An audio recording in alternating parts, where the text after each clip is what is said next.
Okay guys, welcome back to my channel. This is Kelly and you found me on Pickin' Shoots and Roots. This is a quick unboxing that we're going to do. I headed over to one of the fresh markets that's here locally. It's about an hour away.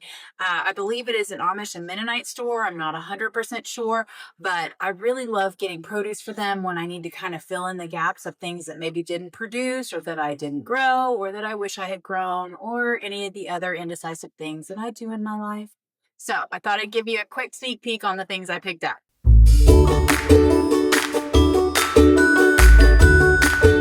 Okay, first off, I'm really dying to make my own homemade dog food. So I thought that I could use a little bit of this to kind of be the base for keeping everything together.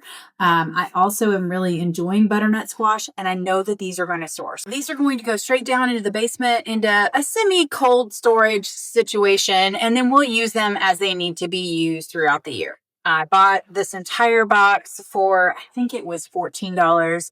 It just makes me happy to have things in the storage unit. And for some reason, my butternut squash just didn't do so well this year. I did pretty well with spaghetti squash, but the butternut, maybe the spaghetti squash just outcompeted them. I'm not sure.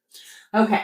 I also picked up 3 cases of tomatoes to can. I've been doing really well with my cherry tomatoes. My Amish paste just haven't gotten enough sun. I planted them in the wrong spot. So I'm still hoping that maybe as the summer progresses that they will kind of bounce back and catch up. But until then, I'm going to go ahead and do most of my canning with these store-bought ones. And hopefully, I'll have a surplus and then I can just can more and have those for the next year to 18 months. So the other thing I picked up while I was at the market was a couple of treats for the kiddos. So let me show you those. Okay, so one of the rewards for my kiddos when they go with me to the farmer's market and they have to ride for an hour each way in the car and have to be on their best behavior, I always like to pick up a special treat for them. And oftentimes when we go to the regular store or we're out and about, they are always wanting something. And I know that it's always good to say no to our children, but I really like to say yes sometimes. And at these markets, I feel better about their ingredients than a lot of the stuff that you would find at the store. I mean, it's not going to be as bad as a Twinkie because most of their ingredients are fairly simple, even if they're not maybe as strict as I might have in my own kitchen. So the boys are always super excited to pick out their own treats. So we did have to get some chocolate chip cookies. They love them. We're excited about that.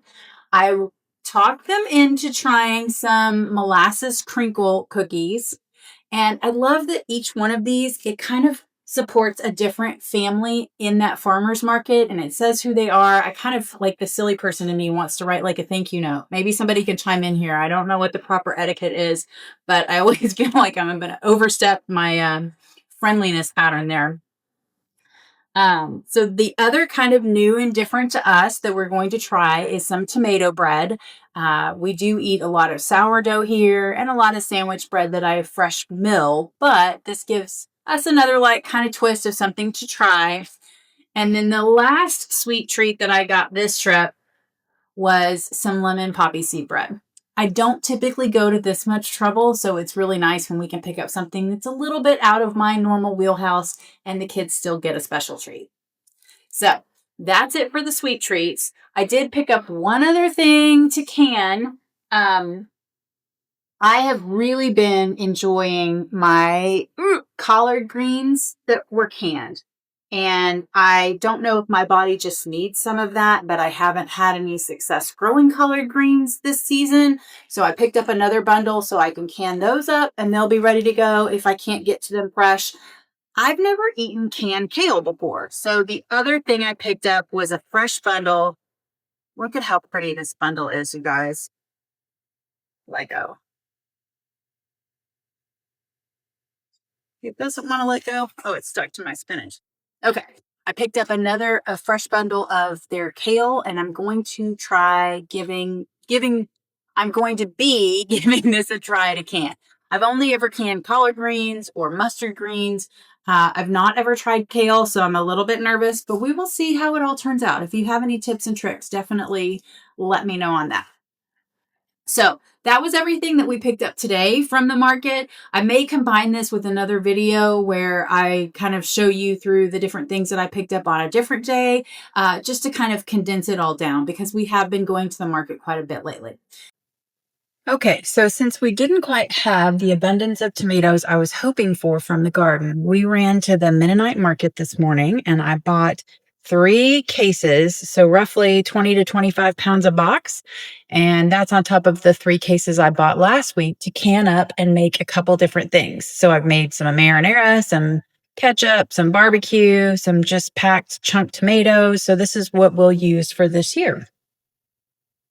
We also picked up a couple dozen farm fresh non-GMO eggs, and I let the kids get one more treat. The kids always love to check out the baked goods while we're there, so this time I let them grab a breakfast and then a banana nut bread, so maybe I can convince them we should make some banana nut bread at home. I'm not going to process all of these tomatoes today. What I'm going to do is probably just go through all the boxes, make sure that there's none that are getting too ripe, and then go ahead and freeze those and get those put aside. So I'll probably just wash everything. I generally just use cold water and a little bit of baking soda to give it a good wash, and then I let it towel dry on the countertop.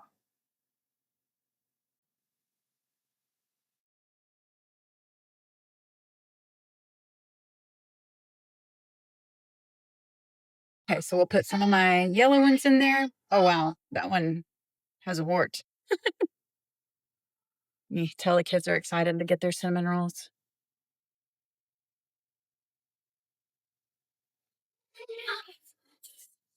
So some of them, of course, are going to have some spots that I'm going to have to cut out. That's why I want to get through this whole box and make sure that I don't have anything I need to address right away. But that's why we get them at a discounted price. So a couple blemishes, I'll just cut those off before I freeze them. Okay, after I'm done washing them, I'll just get them out to dry, and then I'll look for any that look a little bit softer, go ahead and cut out any bad spots, and then I just quarter them up, make it nice and easy. Now, if they have a really big core like this one here, I will go ahead and pull that out, but most of the time I don't even bother with that because I'm going to freeze these and then run them through the food mill. So that usually gets rid of it, but if it's a really thick, dense one, then I will go ahead and take that out before I add it to my bucket. And then once my jar is full, I just pop the lid on it and put it in the freezer, and that will help release all of this extra water out of my jar. So when it's time to process, it's really easy to separate. I find that I cook things a lot less. And when I do that, I feel like things stay fresher. They taste fresher. I just don't like the tomato sauces and stuff when they've had to cook down and simmer for so long. So this is a nice way to kind of speed up the process, and I feel like the flavor is better. Okay, so now these two are ready for the freezer. I'm just going to pop them in exactly like this. And then in a couple of days, they will look like that. And then when I thaw it out, all of that water will separate out. Okay, so now that I've got everything frozen, I pull it out the night before and I just let it thaw on the countertop, and we'll see how much water we can get off of it. And now you can see how much water has actually come off of these. So when I get ready to can them, it's just going to be that much easier. So, if you enjoyed watching today, all the things that we picked up while we were at the farmer's market, definitely hit that like and subscribe button. Can't wait to see you. Until next time, we'll see you then. Bye-bye. Look at all these pretty things. I'm going to have to hide them from the children.